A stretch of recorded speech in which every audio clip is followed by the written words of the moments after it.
आयुष्यात कधी मी बेडच्या खाली झोपले नाही. लग्न झाल्यापासून जमिनीवर झोपते. नाही ग, माणूस किती कॉम्प्रोमाइज करतो ना नवऱ्यासाठी. हे कॉम्प्रोमाइज नाही, हे प्रेम आहे.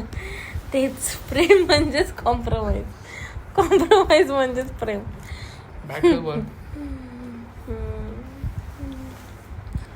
आपल्याकडे बेड नाही आहे असं पण नाही आहे. आपल्या बेडरूम मध्ये बेड आहे, नवीन बेड आहे, नवीन गादी आहे, सगळं आहे.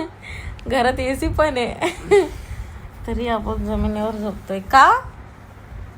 तर माझ्या नवऱ्याला बेडवर झोपायला आवडत नाही, त्याला जमिनीवर झोपायला आवडतं. कुठे? जमिनीवर.